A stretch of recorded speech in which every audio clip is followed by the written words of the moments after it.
All right. I think we're good to go, Julie. Um, I'll go ahead and start with the intro, and then we can just go ahead and get started. So, Julia Cowley is a retired FBI agent and criminal profiler. I went back recently and looked at the number of times she's appeared on the podcast, and we're on the 15th episode. We've talked about a range of topics from her career at the FBI and the Tennessee Bureau of Investigations and true crime ethics with our friend Brett from the prosecutors, to cases like the University of Idaho murders, the Lewis Clark Valley serial killer case, and the United Healthcare CEO shooter. We've discussed cases she's worked on, like the Waletka murders and the serial killers, Joe D'Angelo and Israel Keys. For me, one of our most memorable and personally meaningful episodes was our coverage of the unsolved murder of Philip DiMartino, a beloved marketing manager at a real estate firm in San Francisco, who was found dead, stabbed 48 times in his apartment after a night out in San Francisco's Castro district. Phil's case was Julia's first as a lead profiler at the FBI Behavioral Analysis Unit. For investigators, I think just like reporters are, when it comes to certain stories, some cases just catch you. And that was one for Julia. And today we're going to talk about one of those cases, I think for both of us, one that we were both on the periphery of. It started on Sunday, June 23rd, 1996, when a homeless man discovered a trash bag in a dumpster behind an apartment building on Boston's Back Bay, or in Boston's Back Bay neighborhood, containing the dismembered upper body of 20-year-old Karina Holmer. Julia's podcast, The Consult, recently did a 3-part series on Karina's case. Karina Erika Holmer was born in 1975 in Sweden.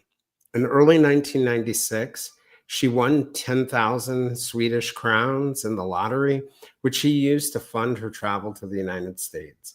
She joined an au pair agency and was placed with a family in Dover, Massachusetts, an outer suburb of Boston. That started March 1996. Described as joyful, adventurous, and eager to explore Boston, she often went out with friends and was known to go to local bars and clubs. Her final weekend began on June 21st, when she and friends went to Zanzibar, a nightclub on Boylston Place in Boston. Her friends left one by one. Karina stayed behind and was last seen around 3 a.m. on Saturday, reportedly intoxicated and alone. Witnesses saw her walking up Tremont Street and possibly getting into a car. Her whereabouts remained unknown until her upper body was found in the dumpster. It took time for the police to link the torso, which had been cleaned, to the missing woman. More than 300 witnesses were interviewed, including her employer and a Boston police officer she had briefly dated. The crime scene was never found. The police reportedly attempt to lift a fingerprint off her body. The case remains unsolved. I was a reporter at the Boston Globe at the time of Karina's death, and the case always stuck with me. Julia became an agent later in the FBI's Boston division, and it stuck with her too. I was on assignment covering a murder in the Shenandoah Mountains of Virginia when Karina disappeared and was, following the case. And as I got back to, Washington, I remember reading a column from one of my colleagues from the Globe who wrote, quote, "Somehow it was easier when Karina Holmer had no name." Today, we're going to discuss Karina's life, her death, and the case. Julia, thank you for joining me for the 15th time. Congratulations. Now, has it been a total of 15 times, or did you break up the recordings? So I broke them up by how they appeared on the podcast. Okay, so we've actually I was going to say 15 times. Right? It's really more like 8. It's more like, I think it's 8. So it's still a lot. We've had a lot of discussions. Yeah. And congratulations, by the way, to you and your colleagues on your 100th episode, which you passed a couple months ago. I know that Yeah. was a goal. That is awesome. It was a goal. We're gonna get to I told myself I wanna just try to get to 100 episodes and then, see where we're at, see if we wanna keep going. I thought 100 seemed like a good number, but I feel now we haven't even scratched the surface. We have to keep going. So Right. now it's maybe 150 episodes. 150. We'll see. I'll see We'll you at see. 600. Yeah. I can't imagine that. I saw True Crime Garage. They've been doing this for 10 years, and I don't see us going for 10 years. 10 years. So, but we're all a lot older than those guys, so. Well, but the one thing that's very obvious, I think, to me about your podcast is that you guys are in your element when you're doing it. You're doing something you love to do. And it's just nice to think about the idea of when you guys were at the FBI, you were bringing that same passion and love and Yeah. just whip smart intelligence. I'm not sure if you saw it, but I tweeted about your last episode and I said something along the lines of, clearly these people did not get their certificates off a Cracker Jack box. Like Bob did. Yes. We love the work, but we love each other. Like we really do. We're good friends. We were good friends when we worked together. And I mean, I knew Susan before joining the behavioral analysis unit, but I didn't know her very well. I really knew her by reputation, which was outstanding. And when I looked at her and I looked at her career, because she's a senior agent to me, I was so impressed by her, and she was the kind of agent I wanted to be. So I felt very fortunate to have the opportunity to work with her at BAU. And then, of course, I met Bob and Angela, and there are other colleagues too that I worked with that I learned a lot from, but these are my closest colleagues, and we just really value each other. I appreciate their perspectives, their knowledge, and I love doing the show with them. Yeah, it definitely comes off that way. I was mentioning in the introduction that I had been in Virginia at the time, Karina Holmer disappeared and then was discovered.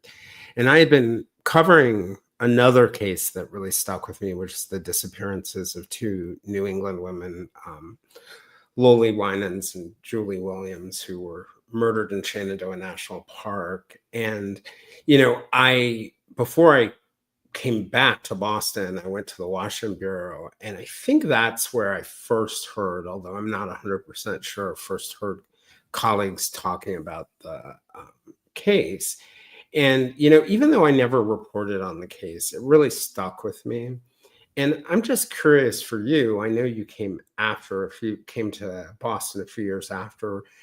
Do you have any ideas on why the case stuck with you? I think there are a couple of reasons. First of all, it was a very different type of crime in Boston. It is not the type of crime that, well, really many cities see generally, but I'd gotten to Boston. I was learning about it. I was studying it. I was studying the history of the Boston FBI, which had a lot of problems and a history of some corruption. There was a lot of reporting on the Irish mob and the Italian mob and the crimes associated with them. And Karina's case just stuck out as being just very different than the other high profile cases. There was nothing else like it. And I sort of felt, I guess, an understanding of Karina because I was new to Boston. I knew what that felt like. And obviously she'd come from another country, but when you come from the West Coast and you move to Boston, it's like, you might as well have come from another country. it's a tough assimilation. It's different. And so I think those were just some of the reasons. Obviously, what happened to her just struck me as so horrific that I think that aspect of the case just piqued my interest, and I never forgot about it. And always, when I see things written about her case, I read it hoping for some advancement in technology to solve the case, so it just stuck with me for so many years, and I can't really explain why, other than I think any case I could become very interested in. It just happens to be the time and place where I am, and it just, something about it may strike my interest, and there are just a lot of cases out there that I just can't forget about, and I try to read about whenever I get a chance, and I don't really know specifically why a specific case will stick with me. But I did know when I started the podcast, well, even before I started the podcast, but was thinking about starting the podcast, that I wanted to do Karina's case on our show. It was the only case that I can think of that I had not worked that I knew I wanted to do. And large part because I just wanted to understand what happened. And I wanted to see what my colleagues thought and if we could put something together that just gave me a better understanding of what happened. Mhm. Mm. So your own, like, to some extent, curiosity about it. Was it a case that I don't recall this at the time. I don't recall them being involved, but was it a case the FBI was involved in? I don't remember that. I think they were. It may I have been. maybe at least cursory Yeah. involvement, but I think there was some communication with the FBI's back then. I think it would have been behavioral science unit.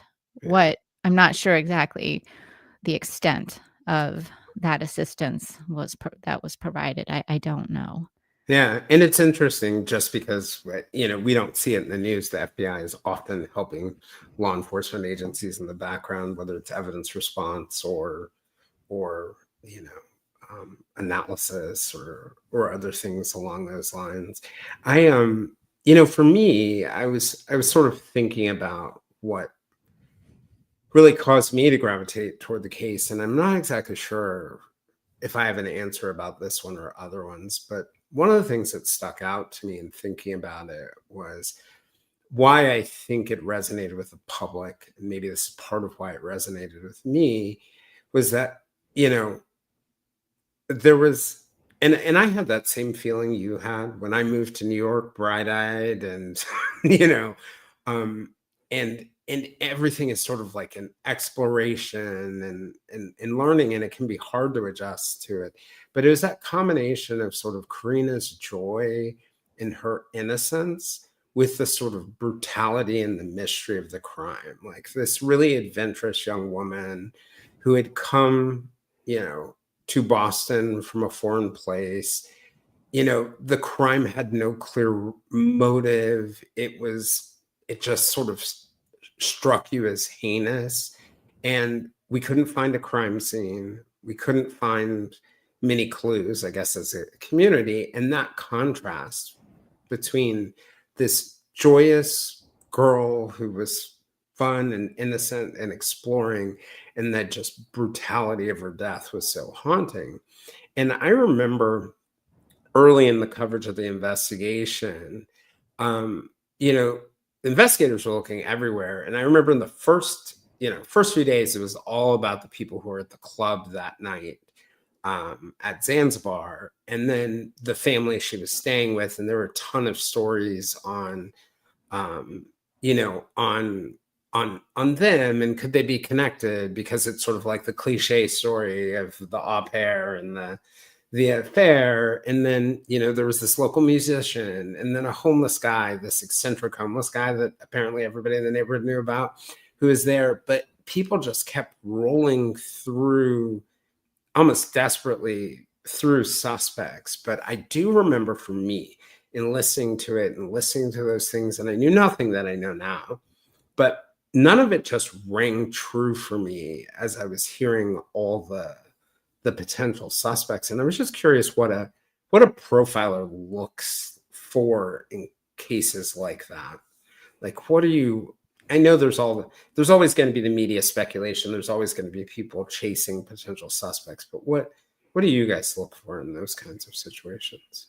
Well, starting off for me, I like to look at what actually happened to her, because you hear just the basic gruesome details, and you hear she was bisected, and her body, at least only the top half of her body was ever found, and she was discarded in a dumpster.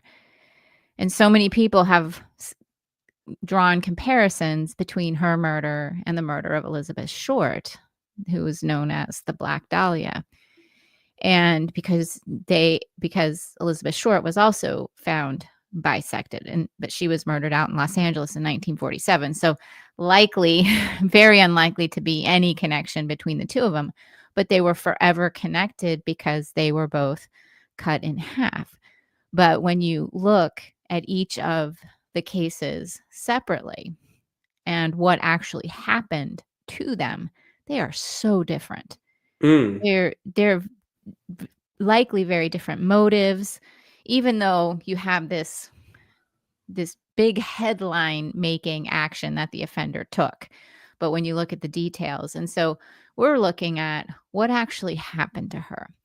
We're looking at where she was found. We're at the neighborhood. We're looking at her victimology.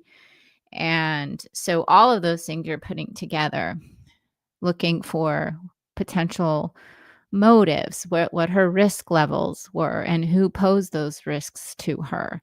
So those are the types of things we're trying to assess as best we can. Some of the information. So those are the types. Oh, echo. Was Sorry. that? That was me. That was me. Echo. So that's the type of information we're hoping to gather. You can't always get every detail, but that's where we start. And that's why after I did Karina's case, I wanted to do Elizabeth Short's case, just demonstrate how very different they were. The contrast between the The two. contrast between. What stands out about the two when you're thinking? Because I think this is like a tendency that we have. And I know this, just from a lot of cases I've been involved. We see sort of like someone killed in a similar fashion or disposed of in a similar fashion. And we tend to think, well, those things must be linked. Or you have a similar type of offender. Right. Yes. Right. So the number one thing that stood out to me, and I can't speak for my colleagues, but they probably would agree with this, is that the murderer of Karina did not want her found. And the murderer of Elizabeth Short absolutely wanted her found. There was no doubt about that. So right off the bat, they're different. These are different crimes. The relationship between the offender and the victim is likely different. Right. And the motives are likely different. Or I should say possibly different. But that was the number one thing that stood out to me. These are not at all alike, people. And I understand why, if somebody is looking at the Black Dahlia case, why they would go look at Karina Holmer's case. Two very high profile cases of young women who were cut in half. Right. And you don't see that very often. So obviously you're going to compare them. But the comparisons really stop there. Yeah, it really doesn't. Yeah. And that's a really great point, that you can learn something about the offender relationship based on the way those two different people were disposed of. And I think, we've talked about this before, that it's one of the things that I'm really impressed about listening to the podcast is that the ability for you, Bob, Susan, Angela, to sort of step back away from the noise and kind of clear your heads and look at the facts that are there and see the facts for what they are. And, I had mentioned this to you recently, that I think in investigations, using sort of like your cognitive biases and your heuristics in those first few hours or days of an investigation can lead you to a lot of like shortcuts or ways to sort of like put yourself near the offender. But the longer a case goes cold, it sort of feels like those heuristics and cognitive biases become the things that get in the way sometimes of solving them, because we make certain assumptions. And, I always wondered in this case, did we spend too much time focusing, for example, on the father of the child that she was taking care of, because that fit this narrative for us? And, I was bringing that back. I think what I like about the podcast is you guys often step away from a lot of those sort of, what I would say, cliches and cognitive biases that we fall into that sometimes can lead us really astray. And that's why it's so important to start with, well, what happened here? Let's look at the crime itself, what the injuries are to her, where she was found, where she was, disposed of. Just look at that. Look at her victimology, and just cut out everything else. And Right. what does that tell us? What can we glean? And then start trying to prioritize suspects. And we don't really talk a lot about suspects on our show, but doing Karina's case, I think I worded it. I'm always pretty cautious with my wording. But I said that her employer had to be deprioritized as a suspect. Now I understand, and he had to be fully investigated. Right. But Right. what had happened to him afterwards with the media and people blaming him that really don't know the investigation is so unfair. And Yeah. what the family was probably put through, what I believe being falsely accused, and to people to this day who maybe talk about it online, some people still think he did it. And there's really, I don't think that he did. Yeah. There's no real sort of strong connection other than the fact that he was the employer at the time. There was, I remember there was this article in the Globe, and I don't want to get it wrong, but I think the gist of it was that the father had like a dump permit, a permit to utilize the dump. I think his wife was a painter, he was a photographer, but he had this new permit at a dump. And I remember seeing the headline and thinking to myself, well, if he had a dump permit, I think he probably had a better place to put her than, here. But it made like it was on the cover of all the different papers. And I get it. They were looking for the second part of her body.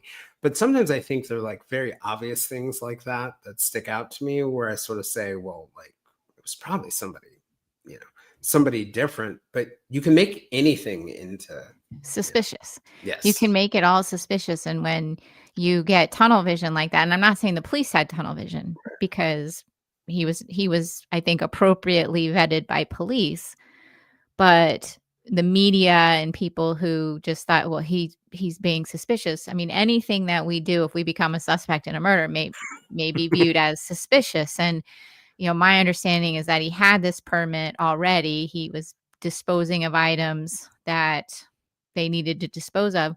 But then you have to look at it kind of logically, like you were saying. This offender went to such great lengths to dispose of Karina. Why would he go dispose of her in a dump where near his home, where he has a permit to go? That makes absolutely no sense when we see Right. that this offender clearly thought about what he was going to do. That just doesn't really make a lot of sense to me. But of course, that became suspicious. And there were some other things that were suspicious. But I think if you took any potential suspect and put them under a microscope, people could view normal behavior or normal everyday things they were doing anyway as suspicious. You mentioned that the offender clearly didn't want her to be found. What were the signs that you saw? Obviously, dumping her in a dumpster, but also, I think, probably cutting her half. The fact that the other part of her wasn't found. Was the location a part of that too? But she was put in a garbage sack, so again, another attempt to try to hide her. So yeah, I think and the location was interesting, but it was, it was in a dumpster. I mean, people throw things away, they don't think they're going to be found again. Mhm. And clearly he was somewhat successful since her bottom half wasn't found. So it's Right. just basically the condition and the circumstances from of which he was found led us to believe he was wanting to make sure she wasn't found, which led us to believe he believed that there might be a known connection to her. Right. I remember, I think this is a reporter who had told me this, who had said this is somebody who had covered the old, New York mob wars. He said that one of the tip-offs for the cops in New York toward the height of like the early 90s, late 80s of, a mob hit was that if the weapon was still there at the scene and it looked like a mob crime, you might as well like kick the weapon in the river because chances are you're not going to be able to trace it back. And, and, you know, what you were saying just reminded me of the idea that the way we get, or the way that people get rid of their weapons or get rid of bodies says a lot about you know, whether they think they can, what they think is going to get them caught, right? If I leave the gun at the crime scene, I'm clearly not worried about the gun if I just drop it there and if I leave the body out. But if I make the effort to kind of carry the body with me and take that risk, um, I'm taking that risk for a reason. Yeah. And yeah, It's a huge risk to continue to spend time with somebody you've just killed, that extra time. And that means it's important to you. It's prioritized behavior. So, why is it so important? It's because if you leave it as it is, or if she's found where she's murdered, or she's found or identified quickly, you believe you might be a suspect. And that relationship could be because he knows he was seen with her that night, yeah, whether he was talking to her, whether he knows his car was seen picking her up. It could be because they had a past relationship. So, which kind of goes back to, obviously her employers needed to be vetted. They needed an alibi. They needed to prove they weren't in Boston at the time. All those things have to do that. You start close to her, work your way out and rule out these suspects. But there's just a tremendous amount of effort to hide her. And it's so risky because not only is he spending time to bisect her, but he's, washing her off, which, could be for practical reasons, just to, because if she's all bloody, it's messy carrying, and it's, right? yeah, it's just slippery. Put her in the bag, carry her likely to a vehicle, and drive around with two halves of her body and get out of your car, risk being seen in a city environment. Mm-hmm. Very high risk, Right. but worth it. Why is it worth it to do that rather than just throwing her out on the road? Right. Or Because leaving her body wherever it is, right? Right. wherever it is, right. Mhm. And one of the things, and you can't always take things that seem obvious for granted, but one of the things I did look up is when a body is dismembered, it's usually dismembered at the scene where they're killed. And Oh, so, interesting. yeah, so I know that seems maybe obvious to Mhm. people, but it's something, those are the little things we want to verify. Are we, if we say that, do we have evidence to back that up? Are there statistics? Is there research to back that up? So wherever she was dismembered is likely where she was murdered. Yeah, and I don't know that it's entirely obvious because I think people have a hard time understanding why, right, naturally, why someone would dismember someone. And, you know, I'm sure it could be a part of some kind of fantasy, but if you look at dismemberment as a practical tool, it does some things. It makes it easier to carry the body. It makes it harder for people to identify the body. But and it makes sense, to me, but I think for a lot of people, it's just so hard to understand how someone could do it or deal with the gore of it Yeah. or things like that they have a hard time getting their head around why anyone would do it.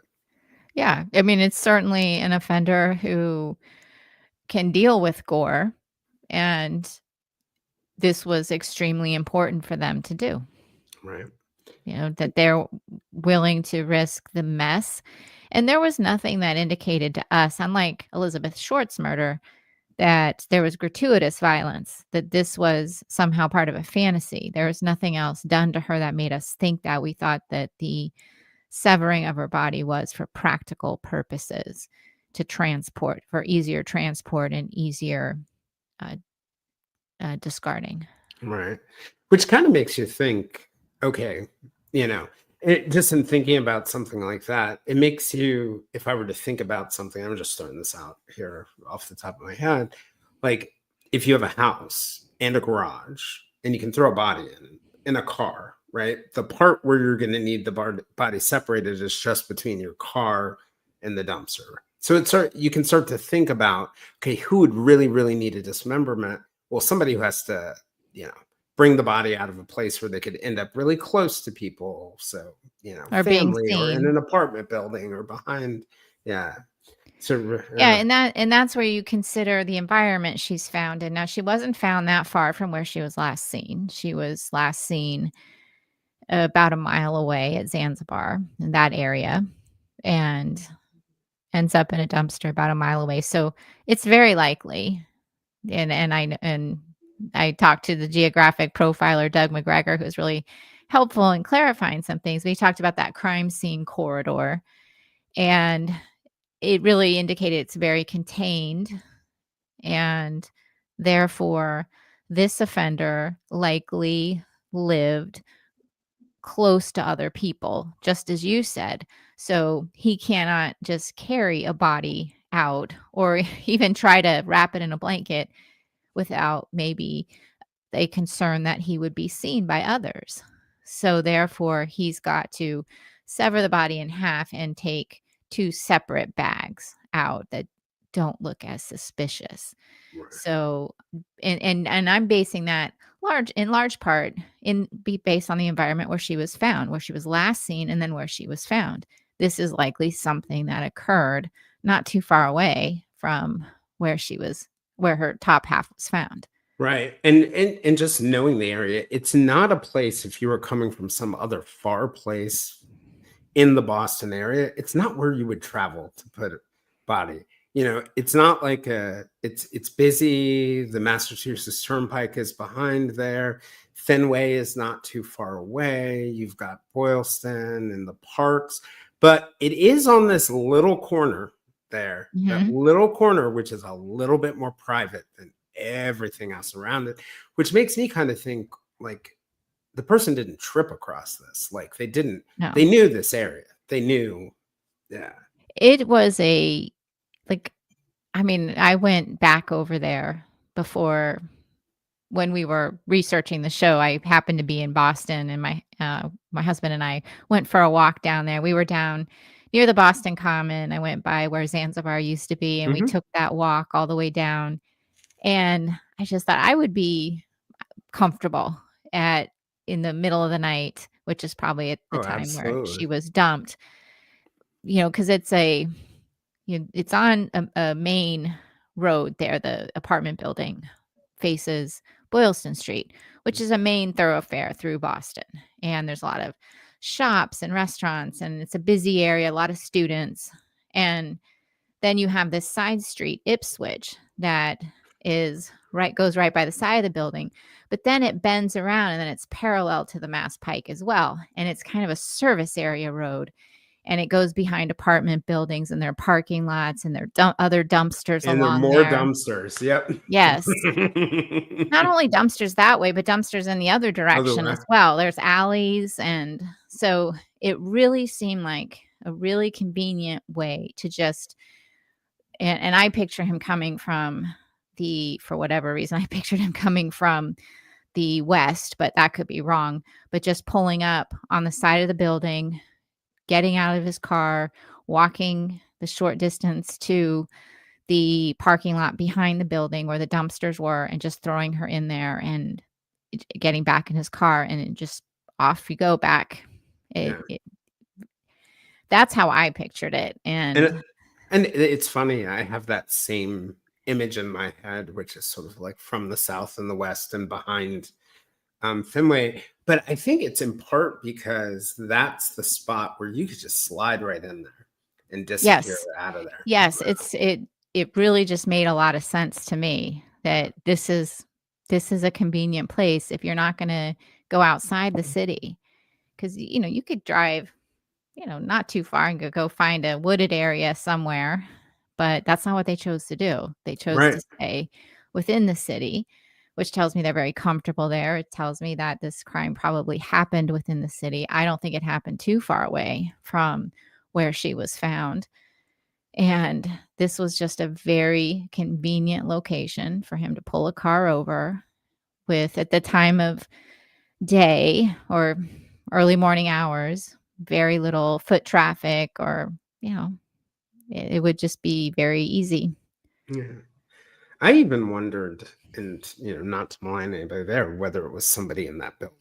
Because that's another reason that you can't, carry a body down the stairs or something. Well, that's interesting you bring that up, because that was something I didn't think. But in talking with Doug McGregor about just, the mindset of people, like it really is more about how many people or It's a places high are you rise. actually passing. Hmm. Yeah, It's more because if about you that. take So, a tall building, like Empire State Building or whatever tall building or apartment complex, lay it on its side and imagine that length of a walk. And then the stairwells, that's what the fear yeah, it's as a really vertical just, liver. yeah. And I hadn't really considered it in that way. So I opened my mind a little bit to that it could be someone who was in that apartment. However, I do think they canvassed that apartment. The police did, for obvious reasons. But I just hadn't considered that, somebody who is moving a body and they're on the top floor of a building, that You got a whole quarter there all mile those plus people and walk. all those different doors they might be passing, or that's just something in somebody's mind, that they have to overcome. So if you're out in the, you know, suburbs, and you're passing a number of houses, you might need to go a mile away to You think pass of it the like same number. this, right? You think about it. Yeah. That's Yeah. not a way I thought of things before. So, And I think Doug, oh, Doug was making I that was because gonna I say was. Doug just felt like it could be even closer than I think I thought. Because I think one way to look at it too would be, not just the building that was right there, because there are a lot of other apartment buildings in the area. But when you think about how far the offender has to go, you have to take it and almost like topple the building over and add that length to whatever it is. But I, the one thing I'll say though about this one, I mean, it could be somebody in the building, but something about that back road, like you were saying, Ipswich, and coming to that spot, if it was somebody in the building, they just lucked out by living in the perfect building to hide a body. And it begs the question, what happened to the The other other half of her? Yeah. Yeah, and it could be that he lived in a different building, and this was a little further away from where her bottom half was found. Now, I know the police took different dumpsters and looked in different dumpsters or in the area, but it's always possible some of those had already been emptied, or maybe their canvas didn't go out far enough. But I just wouldn't be surprised if she was in another dumpster not too far away. Yeah. And what about, I'm thinking about something like a dismemberment happening in a place like an apartment building. I imagine, and this may be like the Texas Chainsaw Massacre, and having watched that too many times, it just being so noisy that if you were in an apartment building, someone Yeah, would hear something. But yeah, then I because think, yeah, I don't know. I yeah. have yet to dismember a human. Yeah. A Well, turkey. another thing Doug had pointed out is that, which is something we need to consider is that most dismemberments do happen in apartment buildings because it's tougher to get a body out of an apartment building because you have to pass so many people. So a lot of Mm, dismemberments do happen. In this case, however, a chainsaw, or not a chainsaw, a power saw was believed to have been used. The police okay. did release that information. So you're right, that would be loud. So, that adds a little bit of, um, Complication. it does, it changes it a little bit. Like perhaps he was in, not a congested building, but Mhm. rather a duplex somewhere, Right. Or or a corner on yeah. a building Yeah, or and the he had maintenance her for a spaces. while. I mean, Yeah. she disappeared that night, she was not found, so he had all that next d Saturday, and she wasn't found till the afternoon of Sunday, so he had a long period of time, he had a whole day with her. So, if he knew the comings and goings of his neighbors, maybe it wouldn't be something they'd necessarily have heard. There might be a work area or a basement somewhere he had access to. But like, Doug was saying, as a police, you'd go around to within 200 yards of that. Did you hear a power saw? And to Right, every, yes. Anybody hear you about know, song? anybody hear a power saw during, odd hours or something like that? Or, not just did you hear it? Do you know anyone who has one? Yeah. And Yeah. it just, because that would be something that would be unexpected for apartment dwellers necessarily to have power saws. Right. I don't Unless think. you're the building superintendent or Right. you're a Right. tradesperson, right? Right. Like who And has one? Not Mhm. necessarily anything you found suspicious, but do you know anyone who might have one? Things like that, which, we didn't have access to every interview that was done, but I'm sure those questions were asked when they did their neighborhood canvas. But um, just as us looking at it from the outside, those are some questions we would be asking. What were they asking? And another weird thing about the time was the big dig in Boston, where they were like Right. ripping up the highways and rerouting everything. You had a lot of workers from other places, but also the normal paths. Like, I don't even know how somebody would go back to see what streets were closed when or what was around the turnpike, but there were more transient people coming in and out to work during that time too. Mhm. And the Big Dig, so I remember it well. And the the area where she was found, like the area from like Zanzibar where she was last seen to the area where she was found, was largely unchanged by the Big Dig. The Big Dig wasn't going, it It's wasn't, further down. it was in different areas of Boston. So that also made me think is probably more contained because it's a mental barrier to pass, like, to go over the interstate and come from the other side. It's just more of a, and therefore it would be more of a mental barrier to pass through all that construction. Construction So, work and slowdowns and yes. unexpected stops So and somebody who did this likely didn't live in areas where he had to pass through the construction zones or cross an interstate somewhere. That just would be more of a mental barrier. And now this again is just, this is all based on probabilities, but right, but right. but that's, it's interesting to think what would be a mental barrier. And I'm telling you, the Big Dig was a mental A barrier. barrier for everyone in It was Boston, terrible. It right? was a mess, Even for people who and didn't have bodies in their cars. it was a Right? mess every day. And I find this very significant to this case because every day there was a different there was a detour, a different Mhm. one. And so I was trying at this time in my life, trying to learn my way around Boston, and this made it so So difficult hard. because you nothing ever looked the same either. They put up, railings and scaffoldings. I'm like, where am I now? And Boston's confusing anyway because it's not on a grid, Uh-huh, and uh-huh. it's a tough city to get used to, and I so remember when I was living in Brooklyn, right on the edge, and in the middle of the big dig, I would pop into a new neighborhood and be like, "Oh, this is this neighborhood," and then be like, "Wait a minute, it's this neighborhood," and not have, I would have walked in it for a while, not realizing, oh, I've been here, because you couldn't tell how things connected close downtown. Oh yeah, Um, it was quite challenging. So I can definitely see that that would be a mental barrier. So I did not feel like the offender came from an area that would have been on the other side of where the construction would have been. So again, that just puts it all kind of closer to where she was found. Um, yeah, and I I can remember too, I could find my way. I could weave my way in back to the office, or if I had to get somewhere, I could figure it out. But if I had to ask somebody to come to my office to meet me, I could not tell them how to Forget get. it. I have no I'm like, idea. "Good luck." Yeah, You're and your own. map books were useless.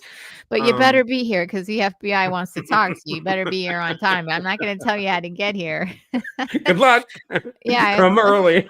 yeah, or else, but I couldn't explain how to get there because 'cause I'm like, "I don't know if that detour is still there, but then you wanna go down this little alley, and then you wanna take this left right there, and it has to be immediate left, or you're gonna end up on your way Or to it'll take 30 New minutes to get Hampshire." back. Right.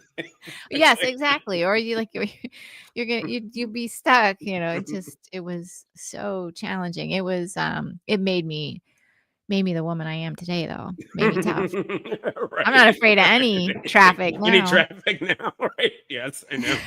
People in DC and LA will talk about how traffic's bad, and I'm like, yeah, you have no idea. Yeah. You have no idea. Gosh. What happens when it Yeah. changes.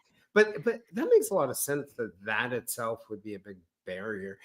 I'm curious, like, if you guys, with, obviously, more than the police knew on the first day, as profilers, or investigators looking at a case like that, what would you want to do first?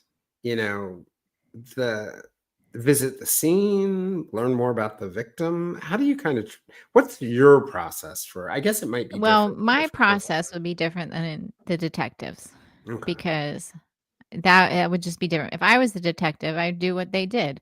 You Canvas. obviously canvass the area, talk to the people who last saw her, obviously interview her employers and people that know her employers. They had to be ruled out, and talk to her family, all of those logical leads. And usually by the time a profiler gets involved, those things have been done. So that's not where I would necessarily, I mean, I obviously would want to know the results of all of that, but without being influenced, I would want to see the scene.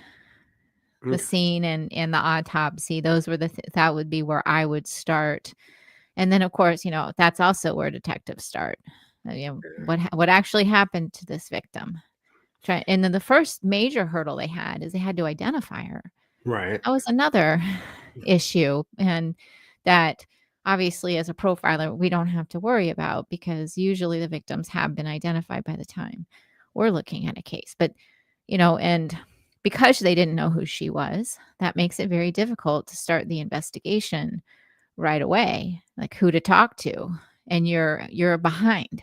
Right. Instantly behind, because you Yeah. don't have your actual crime scene. You have a dump site. You don't know who it is. And as I recall, maybe no, I think I have this right. She wasn't working the next day, so she didn't necessarily get quickly reported missing either. Um, Right. so you have Yeah, all these things. she was off for the weekend, and typically she worked for the family during the week, and her employer had a studio in South Boston, Mm, which was a couple miles from where she was last seen. But he would allow her to stay there on the weekends, and she could go out in Boston with her friends when she was off during her free time and explore Boston. yeah. So that was the circumstance she was in Boston. Well, and that's another interesting thing too, and thinking about when she left Zanzibar and she was seen walking on Tremont, where she was kind of going in her head during that time. Whether, do we know whether she planned to go back or go with her friends, or do we know anything about what her plans were for that night? We don't know what her plans were. she had arrived and gone out with friends. She'd arrived at Zanzibar with friends, and they all split up, and she was left at that area. The bar was closed. She was out on the street, and she was seen talking to various people. And they're varying reports, All right. but those are the last credible sightings of her. Now, I did see a report where she was caught on a camera at a convenience store not too far from the dumpster. It was like a 24-hour type store. I've never seen that confirmed by police. I don't know if that's true. I find it hard to believe that she walked all the way from Zanzibar.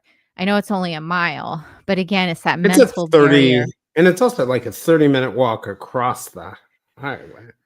Yeah, it's so, and I would think that during that time somebody would have seen her, and there would have been reports that she had been seen other places, but so I couldn't verify she was actually seen at a convenience store. But in any event, we felt she was likely transported in a car, Yeah. where she ended up. I think she got into somebody's car from At Zanzibar. some point.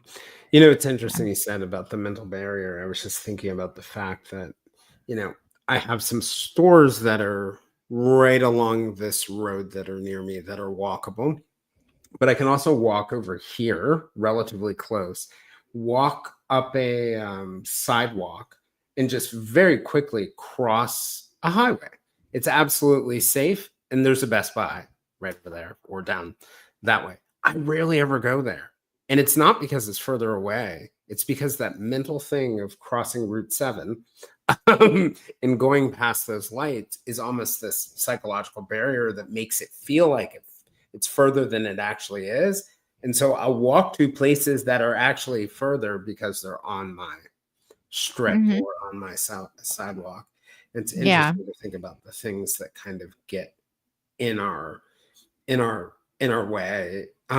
Did you guys, from your work on doing it, did you get any indications? Because I know there's some cases where you look at the nature of the crime and it sort of feels as if, or the evidence would suggest that this is somebody who had killed before. Were you able to get any insights about the person, the potential perpetrator? Well, we didn't think necessarily they had killed before. Wouldn't surprise us if they'd been violent before. Right. I mean, her injury, she died of ligature strangulation. To us, that did indicate potential planning.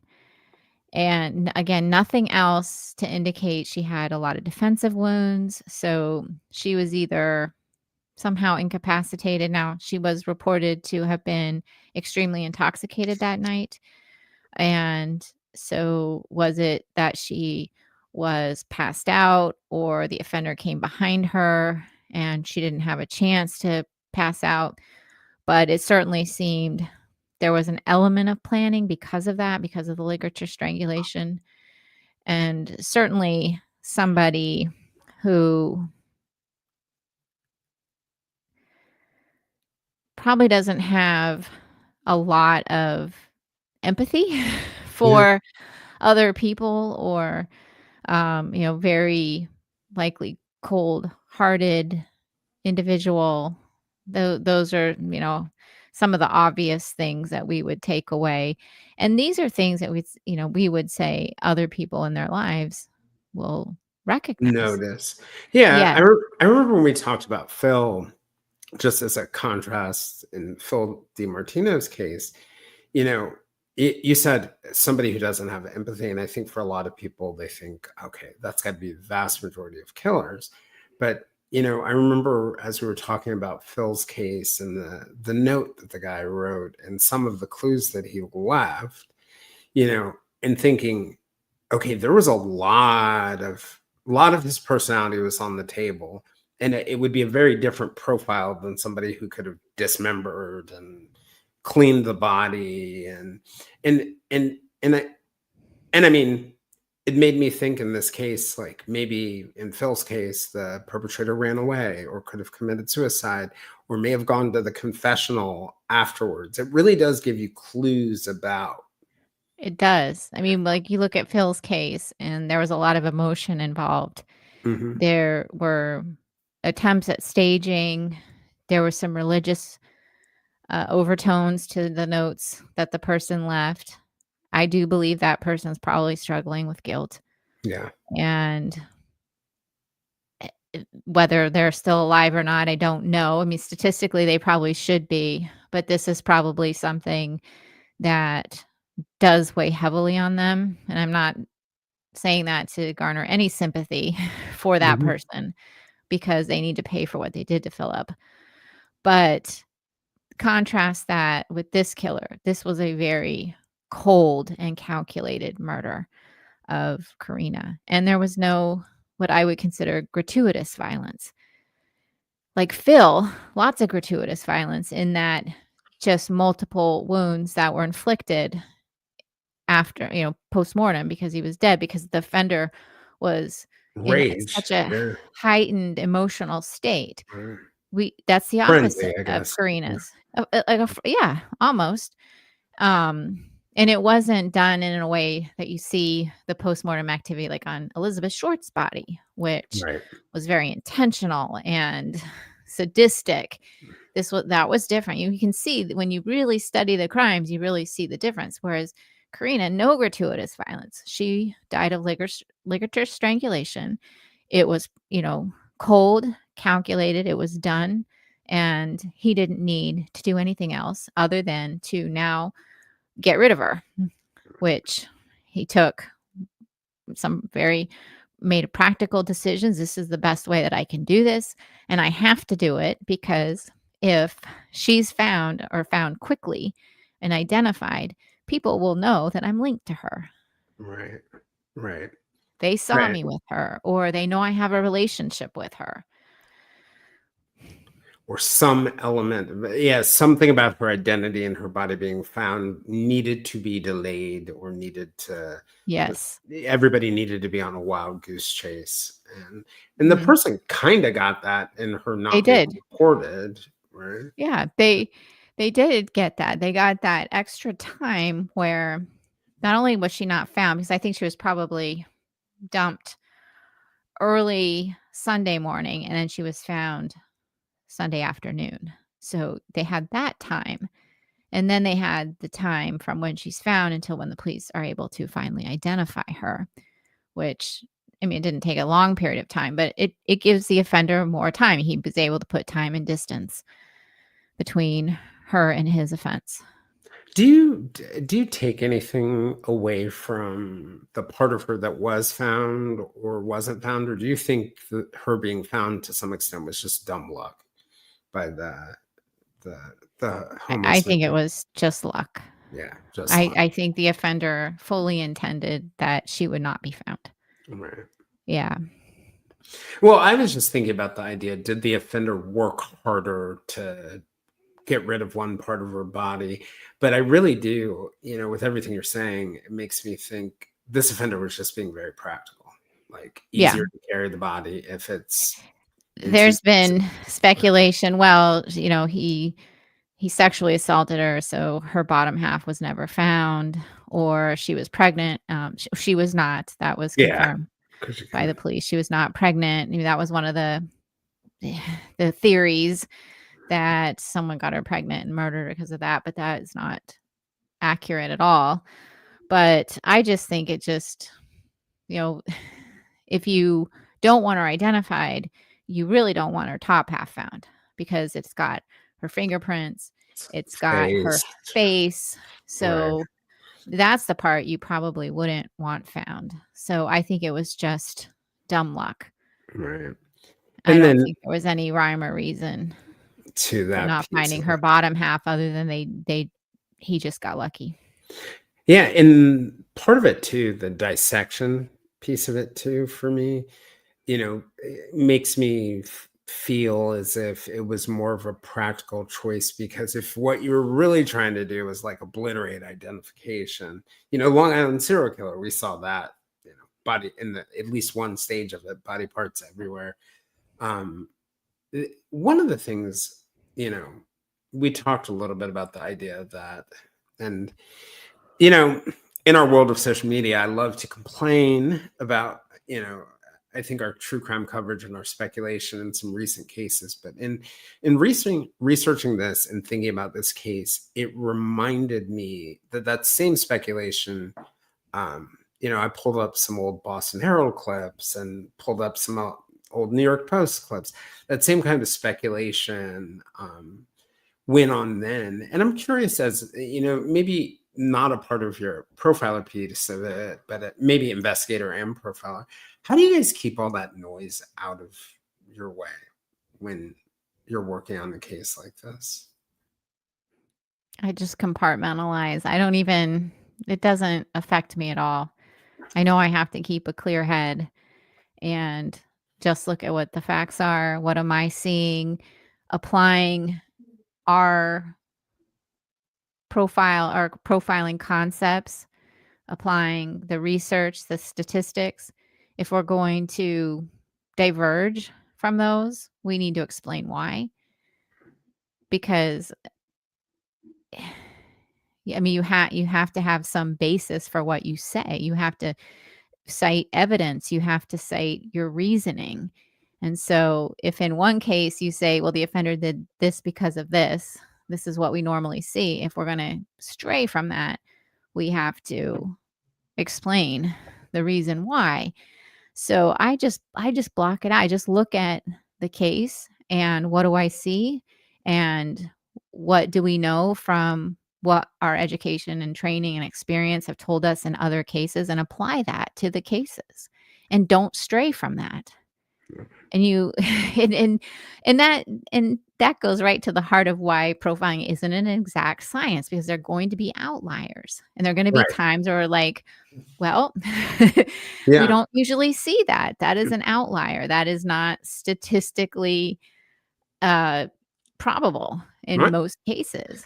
But we do see the bizarre. We do see the bizarre. But I've done cases on our show. I did cases at the BAU where people have a very strong opinion about something, and it's very difficult to tune them out. They want you to go with their theory. Adopt their theory. Yes. And he's like, I can't because this is what I'm seeing. And if I stray from that, I have to have a good reason, not just because you think this person did it. I need to have a good reason, because that's not the behavior I'm seeing. And I'm applying all my normal concepts. I'm applying the research and my experience. And so you just have to stick to that. And whenever I have strayed from those basics, and this is maybe mistakes I made earlier in my career, I was wrong. There are some cases where I just I think a woman did this. It's like, no, a woman, and I'm just using that as an example. Right. It's just, when I strayed from something, you just have to have a good reason why. And there has to be evidence of why you're going off, your typical profiling concepts. So that's how you just do it. And you do enough cases and okay, this is what we typically see in cases like this. So we've got to stick to that. Yep. Which leaves you open to being wrong. Yeah. Because there are always going to be outliers on the scatter plot. But what I think really works, for profiling is it's dangerous to deal with outliers when we're just looking at one thing. But let's say if we're looking at 11 different factors, they might be an outlier, but they're not going to be an outlier in all of them. They're not going to be, we have yet to meet the sui generis killer who is just an outlier in every statistical area. So if you bring enough of those together, which brings me to the question. I was going to say one more thing. You can't get swayed by emotion either. You cannot get so wrapped up in either your feelings toward what happened to a victim or your strong feelings toward a suspect that you may not like, or you may think he's a great guy. You cannot let that impact you either. And that's where I think people, they get emotional about things, and they make mistakes, and they make the wrong judgment call on Yeah. something. So that's the other thing, you gotta keep your emotion out of it, because you can think somebody's the greatest guy in the world and he's a murderer, and vice versa, and you can get wrapped up in feeling empathy and sadness and outrage for victims as well, and you cannot let that impact your decision making and your analysis. I feel that a very similar way about like reporting, having reported on some like heinous things, even like 9/11. Um, it was easier when I was reporting to connect to the story of a person, let's say, who was murdered, when I didn't cover it, because when I was covering it, you know, we over in journalism, we think we're on the side of angels too. You know, we have a mission. We have a job to do, and that job requires me setting aside my emotions.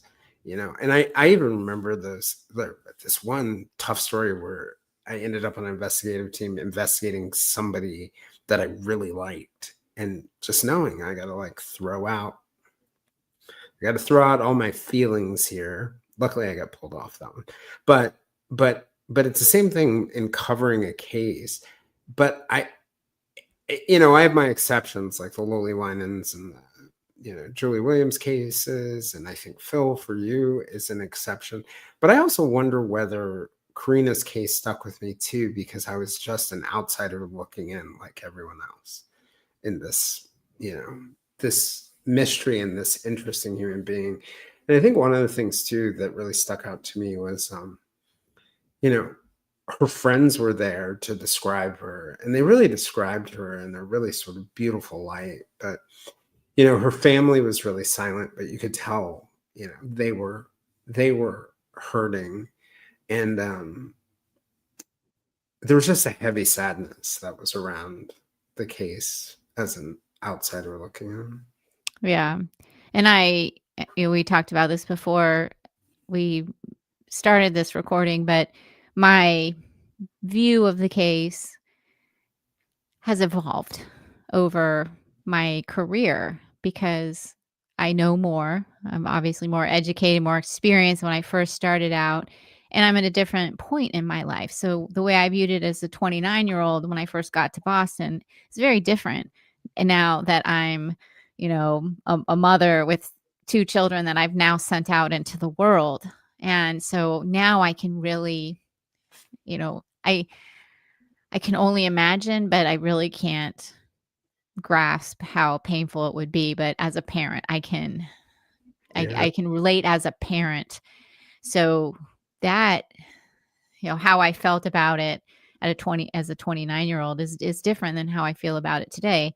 And it's, I look at it differently from a personal perspective, but I also look at it differently from a professional perspective.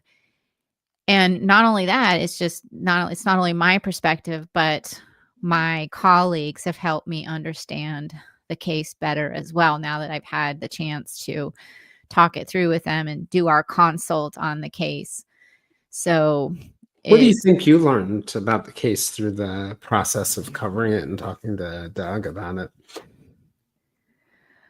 well, what I learned, and I think when I start a case, they're just questions I want to answer. Hmm.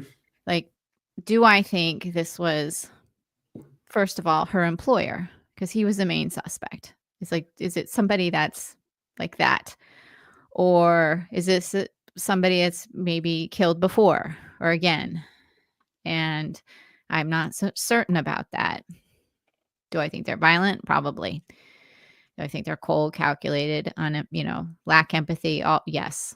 Um, the other thing, motive.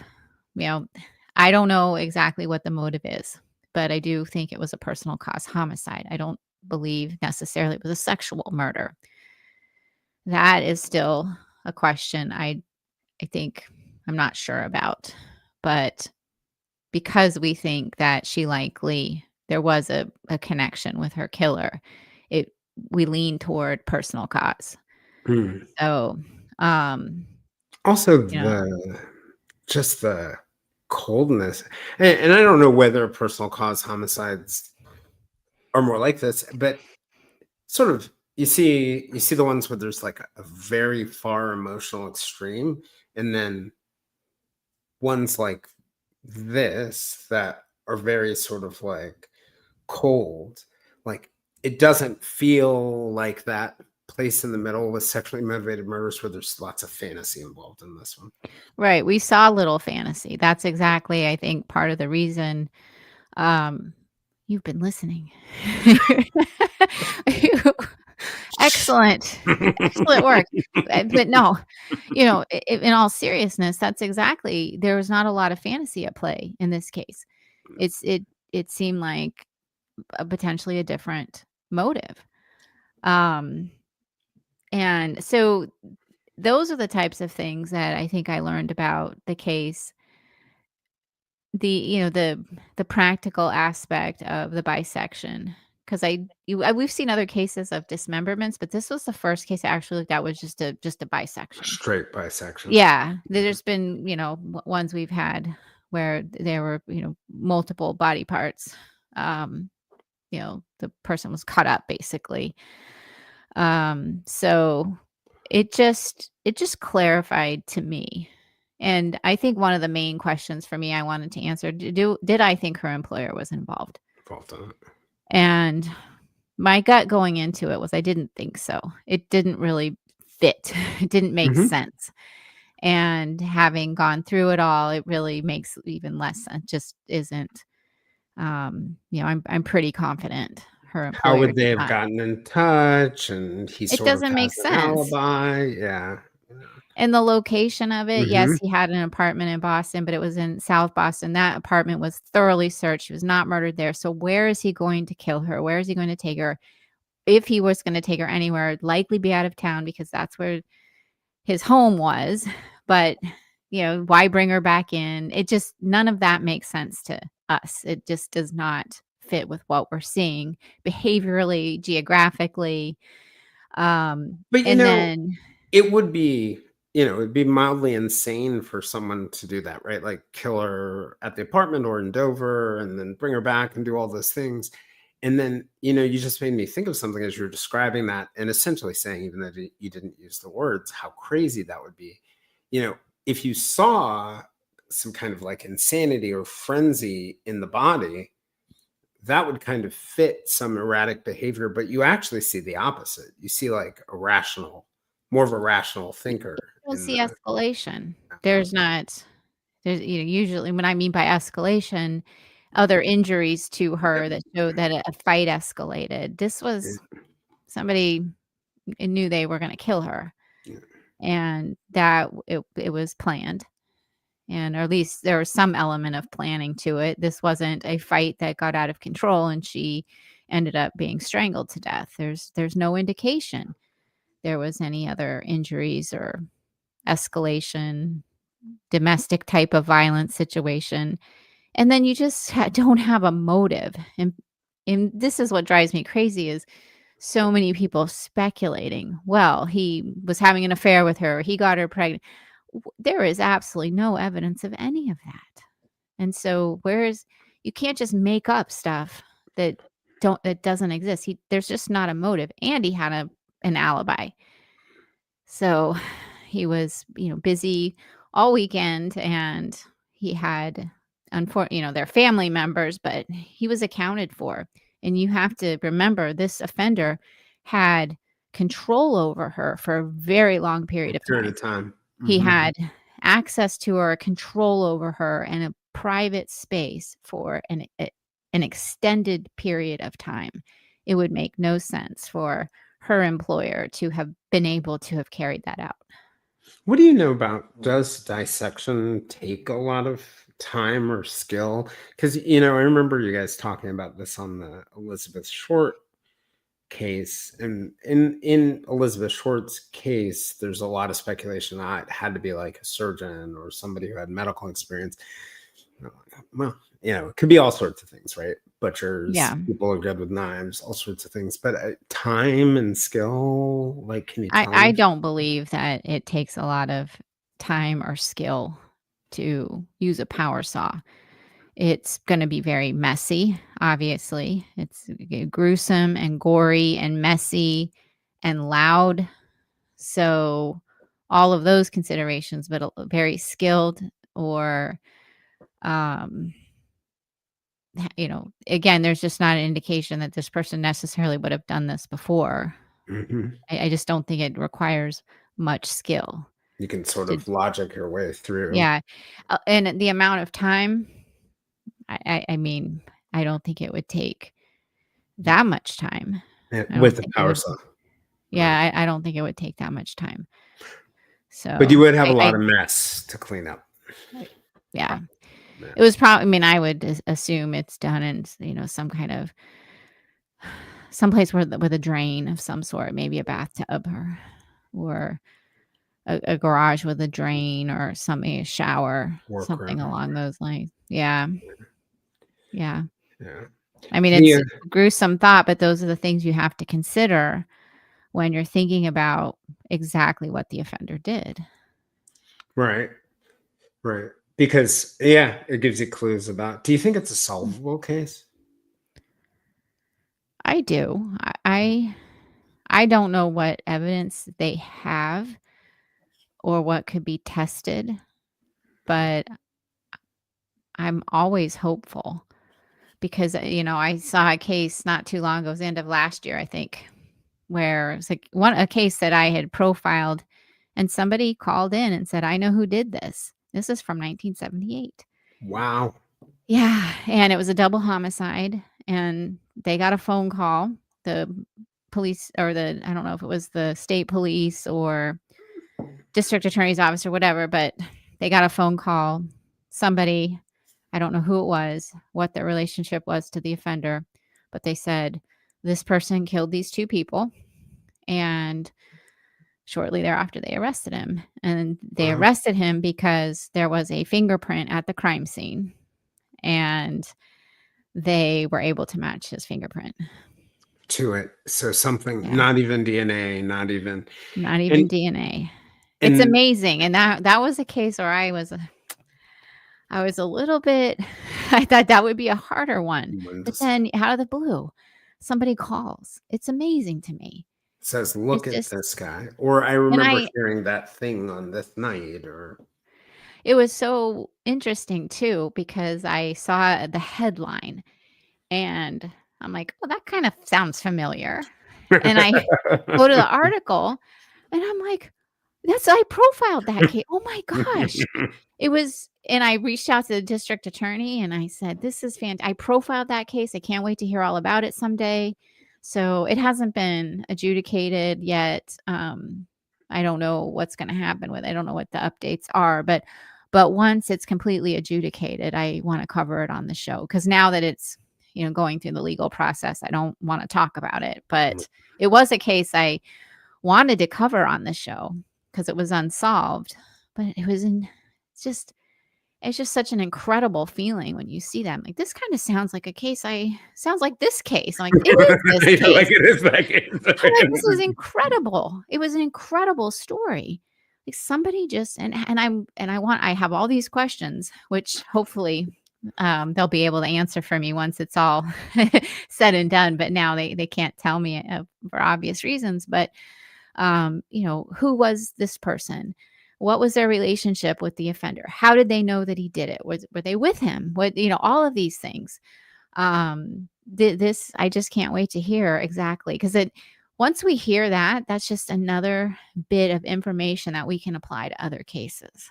And Yeah. that's why that case, I'm like, there's always hope, Yeah. always. And that Right. was one of the cases I thought that's going to be a harder one to solve. It's a tough one to get. Yeah, and then out of the blue, Yeah. it's incredible for me. And for me, Well, but it's so it's selfish true. to say. It's incredible for me. I mean, it's incredible for family, for investigator. It's unbelievable. Yeah, it's exciting. It is And exciting. I think we get focused too on the forensics because of all the amazing things that are happening in forensics. I know they just closed, I think they announced it this morning as we were recording. They connected one of the peripheral victims to the Colonial Parkways murders, to Alan Wade Wilmer, or Junior. Or no, he's senior, excuse me. So I don't want to put Junior there in the bucket with him. But it was a case where they didn't think they had DNA for years, and then realized they had DNA, and then we're finally able to make a connection.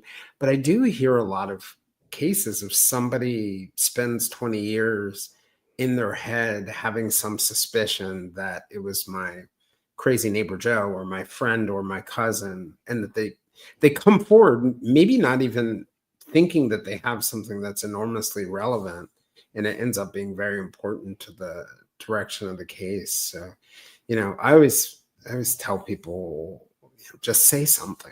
It's not going to hurt to say something. Yeah. If you think there's something. Yeah, exactly. And I'm sure they got the call and they're like, okay, but Sure. but it's not like it was a really high profile case where it brings a lot of, interesting people out of the woodwork. This was I don't want to say obscure, but it just wasn't a high profile case. It was not even high profile in the area. It was, so probably when they got the call, they're probably like, someone's calling about this case. Right. Yeah, this isn't some, random crazy person calling about a really high profile case. This is a very specific case that's not that high profile. So I bet they were probably thinking, this could be interesting. This could be it. Yeah. Right.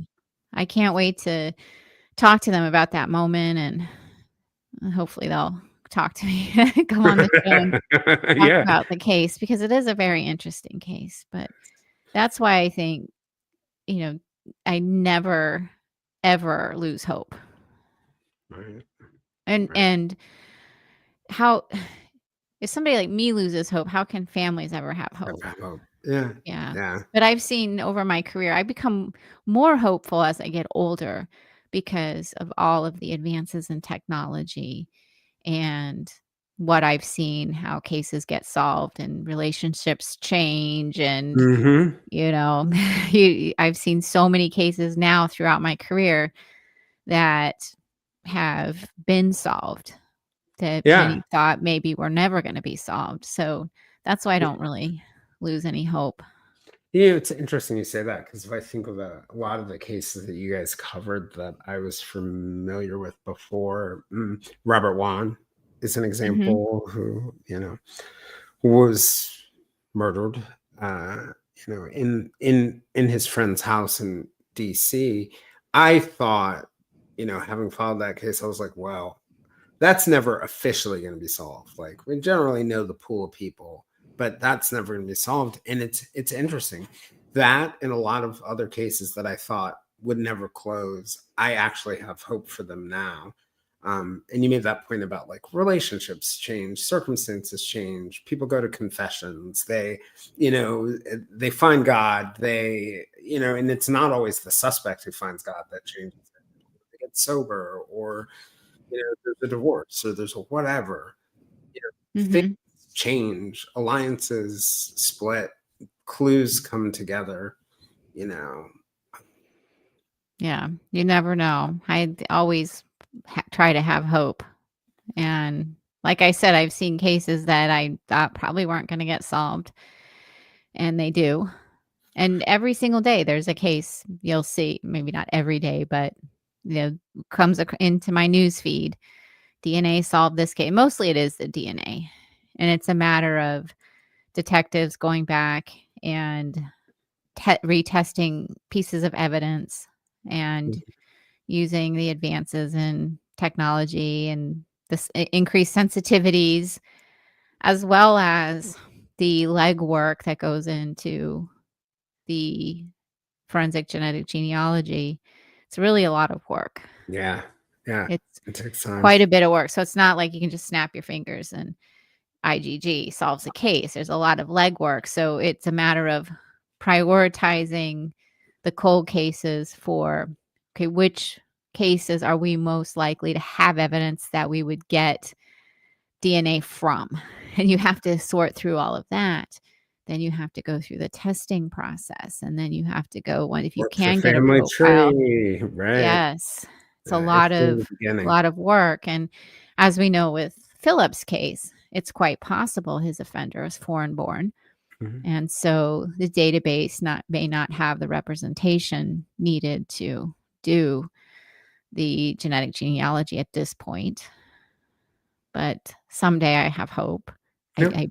I wholeheartedly believe Philip's case will be solved. Solved at some point. There's DNA. Yeah, yeah, a lot of it. Or at least it certainly seems like there's a lot of it. Yeah. In a case like this where we don't necessarily know if there is any DNA, and I'm not sure what happened. I don't think they were able to get that fingerprint, or at least they didn't announce it on a I think it was not usable, it I wasn't believe. usable. I believe so, but Yeah, who knows? Yeah, right. I don't know for sure. You know, it- where do you have hope for these cases? Is it just somebody seeing or knowing or saying something? Possibly, yes. Or going back and retesting items. So, yeah. But this case, I don't think they have a lot to test. That is the struggle with this case. Or somebody finds something in somebody's belongings, or somebody makes a confession. People do make deathbed confessions. Yeah. They do. There's a I recent case in the Midwest that caught my attention. Wow. Yeah. This particular offender in Karina's case, I would not predict that happening. But it happened in other cases? It has happened. So, in this This, case, I would hold out hope for somebody that knew the offender and has a feeling they did it, and whether they could ever charge that person or convict them, I don't know. But yeah, one of the things I think that, in thinking about it, that bothers me about this case is that it sort of feels like, and I think talking about Phil's case really, it's a, and I think it's kind of infuriating to me, but I'm just left with this feeling with what I know about the case that like this offender is just sleeping just fine. And that's something about that just bothers me. Um, yeah. Oh, it bothers me too. I mean, I do think about this occasionally when we cover a case and we do a profile of an unknown offender and we talk about motivation. If they are listening, they know we're right. I Mhm. know it. Like, I'm right about you.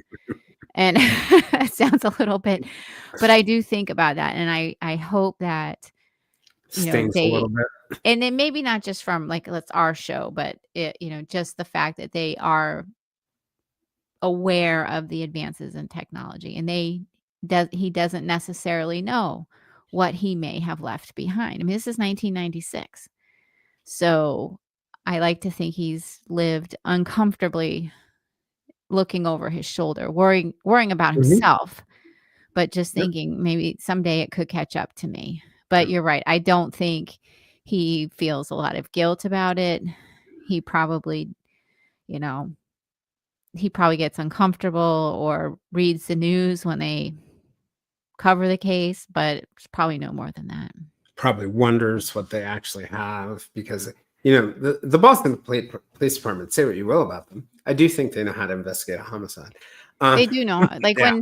Mhm. when people wanna question, they did the search warrant at the employer's apartment, and I'm like, if she was murdered there and bisected there, they They would would have found the know. evidence. So they have a good crime scene team, they knew what they're doing. I am confident that Mhm. they process that scene appropriately, and I do know their work, and um that that's my opinion. People can question that, and I don't think that they've you know I don't think there's been too many people that have been critical of the Sure. effort that because they put a lot of effort into this case. But I have all the confidence in the world she was not killed in that apartment. They did a complete search warrant there, and they know what they're doing.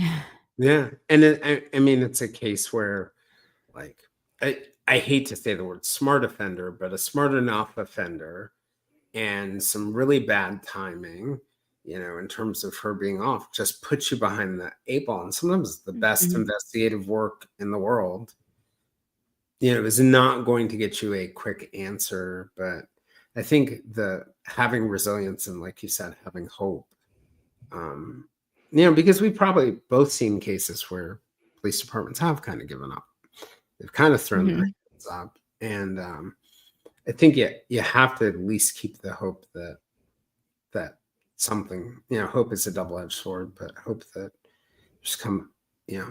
And I hope that family gets peace and justice, because no one deserves to lose their 20-year-old sister, or, Yeah. you know, Yeah. away at what should be like, you know, the brightest point of her life. And I think that's a part of it too for me too. It did seem like this was a bright part of her life before she died. You know, I'm not certain about it. I think she was excited to come to the United States. I think she was a little bit frustrated With with the her job. job Yeah. in that she liked the part of caring for the children. She was very good at it and did a very good job. What she didn't like or expect was the amount of cooking and Housework. cleaning, the housework part of it. So, I think she didn't like that part of it. And she did write, this is where it's really hard to call this a red herring in light of what happened, but she did write to a friend that something terrible had happened. And she would tell her about it when she got home. And she was making arrangements, although it wasn't immediate. She was making arrangements to go home. And we don't know what that was. Nobody's, ever been able to identify what that terrible thing happened, but it's really tough to say it's unrelated based on what happened to her. Yeah, and I had forgotten about that piece of it until now. I knew you guys talked about it, Mhm. but one of the things about that that's very significant to me is whatever it was big enough. She didn't want to tell him on the phone, didn't want to tell Mhm. him in a private letter, that it was, whether it's connected to the murder or not, it was something very significant. And the fact that nobody else has come forward to say, this is probably what she was talking about, or this thing, suggests she didn't tell any of her friends around her. Um, Yeah. yeah. Yeah. And it's possible the Boston Police Department does know what that was, but that's never been something that's been made public. Um but I don't, I don't want to discount that was not perhaps related. Did the police department ever rule anyone out? And I say that with a caveat of asterisks, that you were ruled out till you're ruled back in. But did they rule any? Did they ever say in this case? I think I think they may have said they ruled out the guy she was seen talking to downtown who had the dog. I Hmm. think Man with the I dog. don't know if he was officially ruled out, but I'm not aware of anyone who's publicly been cleared. Yeah. And I could be wrong. They could have. I just am not aware of that. Yeah.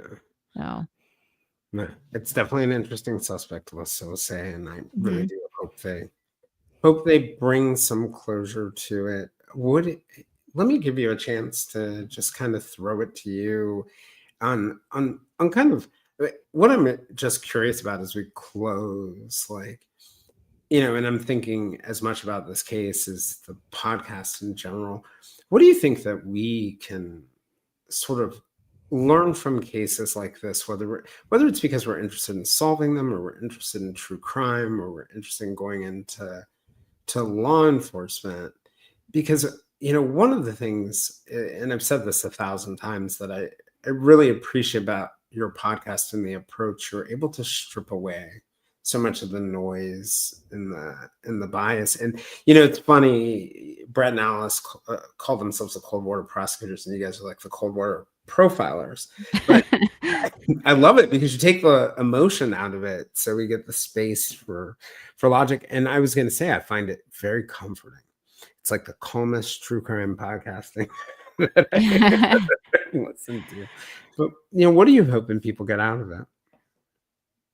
Well, for this case in particular, I want to, and I don't think our listeners generally, and I don't think your listeners do this or ever would do this, but just don't publicly accuse people and ruin their lives when you don't have the evidence, when you're not the investigator. You have to be so careful about that. And I know there are some cases out there where it is so obvious that the husband did it. And it's hard not, but in cases like this where there's really no evidence and all the evidence, you're having to create scenarios in your mind to make it fit. Like, for example, he got her pregnant. There's Right. there's absolutely No evidence for it. there's no evidence. And so when you have to do that, just catch yourself doing that and step back and say, I don't really know.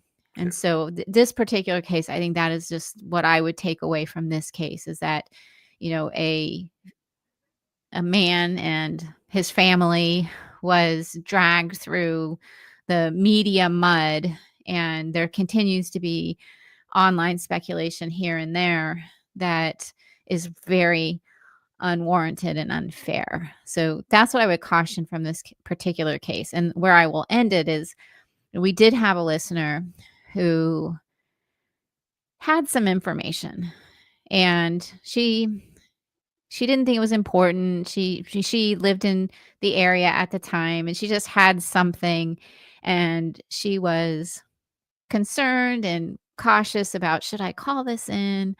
And I would tell people, yes, if you have something, let the police decide if it's important. Don't feel stupid. Don't feel embarrassed. They get calls like this. If you have genuine information that you think could be helpful, pick up the phone and call. Share it. It's not Share it. Yes, Yeah. you never know, because you don't know what other pieces of information they have. And so I think she ended up doing it, but it was just something that I think people they feel silly, or maybe this wasn't anything, or maybe, but you never know. It could fill in a hole or a gap, or it could relate to something else somebody reported. You never know. So I would just say, if anyone has any information about this case, you can call the Boston Police Department Homicide Unit. They have a tip line. They have a way to anonymously report crimes. Report it if you have any information.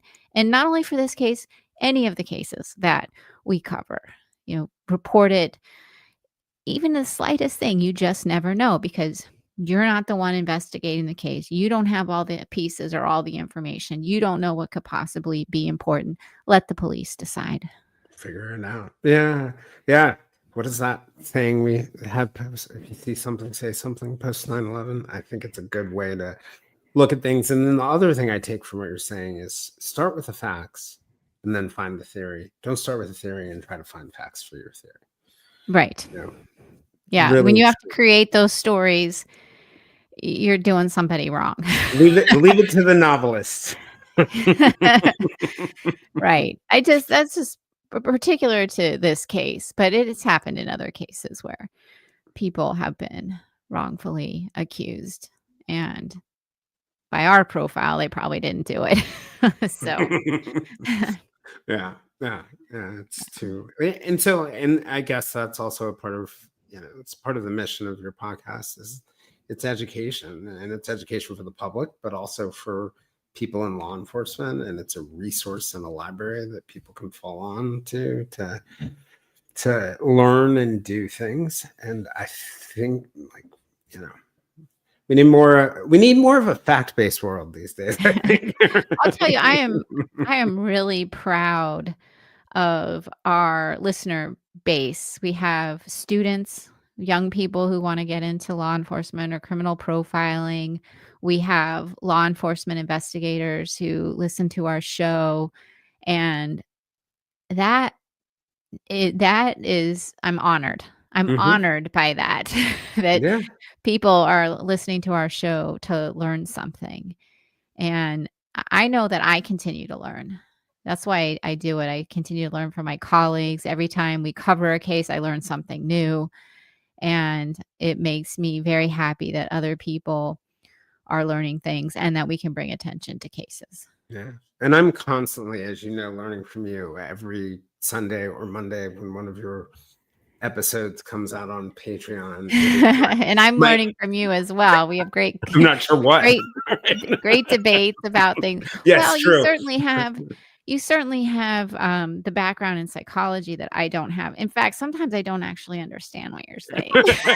I'm like, You're that's like, "Wait a too second. Hold on." psychological, psychobabble that I don't understand. Okay, let's dumb it down, Jason. I need I have this simple. habit. Right? I It's have like this it's habit. like, okay, what is he? And Where is I'm he like, going with that one? yes, he's bad. That's my yeah, he's a bad guy, Jason. But like motivation theory.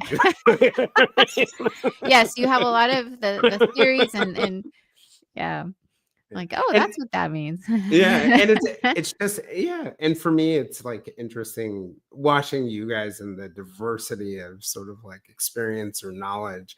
I am constantly myself learning things and making connections based on my own knowledge base, but you guys have such a broad and varied and you know uh yeah, it's just really a pleasure. I'm glad your podcast here. You've known this because the first time you came on to the podcast, I probably said for months, you really should start your podcast again. You really should start your podcast again. Well, we're But going I'm glad you strong. did. Yeah. So, Yeah. all right. Yeah. Well, until the next time, my friend. All right. Hang Thank on, you. Look Julia. forward to it. Absolutely.